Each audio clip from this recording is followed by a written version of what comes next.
great book about this. It's called The Millionaire Next Door. It talks about how the majority of millionaires in this country were not born rich. They actually are self-made. And the majority of people who come from another country, they'll come and they'll become entrepreneurs. Where basically we look at networking as an evolutionary adaptation. Remember, we study evolutionary psychology, and then we take those concepts and then we apply it. Like, how can we use this in the real world? One of the best ways to explain how to use a concept like pre-selection, which is a thing in evolutionary psychology or evolutionary biology called sexy sons hypothesis, which is the concept several women like a man, then other women will like that man. And the reason why that works is because throughout evolution, women have wanted to have attractive attributes in their children so that their children will have more children. It's a way for them to sort of like guarantee their genetics get passed on. When you see those concepts, pre-selection, what's a great example of that working? One of them is the best example I've ever seen what Dan Bilzerian has done. So Dan he's a guest on my show. Sometimes he comes on my program. And he also wrote a book called The Setup, where he kind of goes over the concepts of, like, as he was with more women started competing for his attention. And you can see like much lesser examples of that, like say a nightclub promoter or whatever. But then we take some of these concepts and then we nail it, we glean it all the way down to like an accountant, an attorney. How can he use signs of status and signs of social proof so that other people want to go to his events and work with him? You see this often. If you guys ever see personal injury attorneys, they do this with billboards in your city. Politicians will do this, endorsed by so-and-so. Social proof is an extremely powerful concept, and we try to teach guys to use social proof in order to increase their dating life, increase their social life, increase their work life, finding new employees, finding new employers, finding new sponsors for their business, finding a buyer for their business. How do we do all that? We use networking as an evolutionary adaptation to do that. So those are kind of the three main things. Like I said before, the concept of Millionaire Next Door, which is, again, a great book. One of the things they go over is like, my father was doing well financially, but we lived poor. I mean, we lived in a nice neighborhood, but like, he spent money on nothing.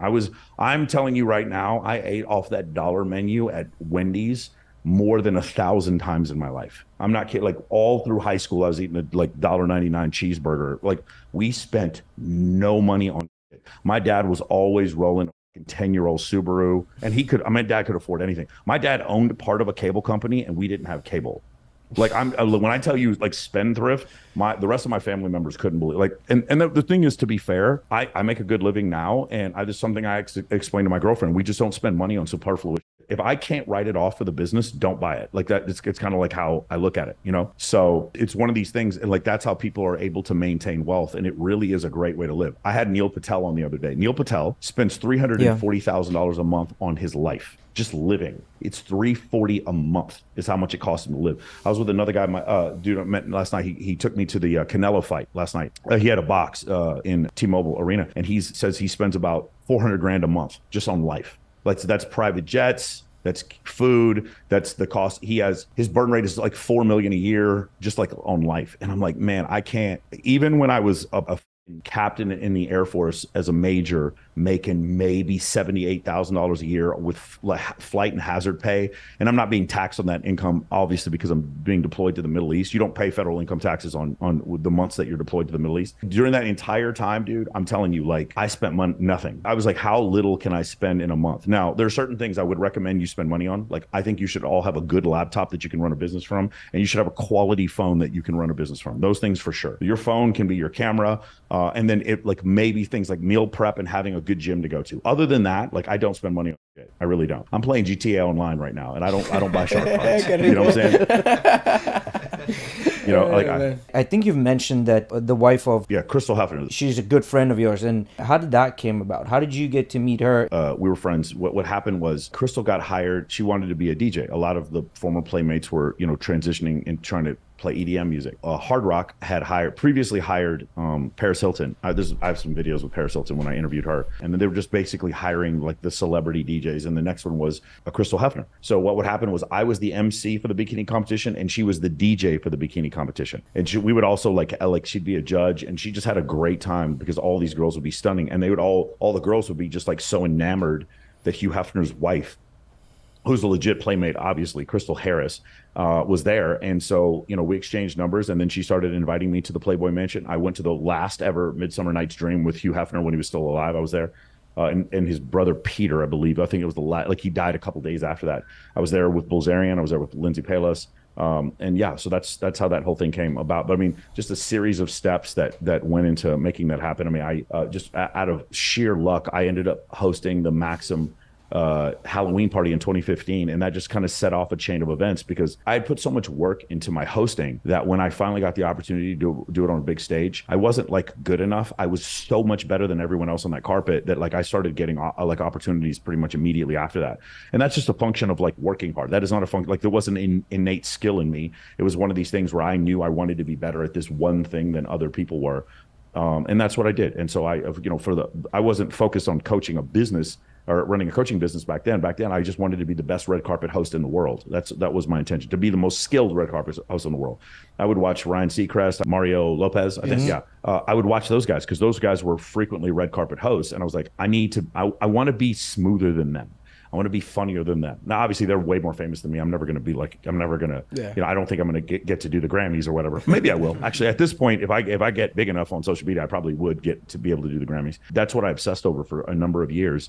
And it just opened up so many opportunities because I would get the opportunity to like interview people that were like 5 or 6 levels out of my league. I remember I'm friends with Jeremy Piven, just so random.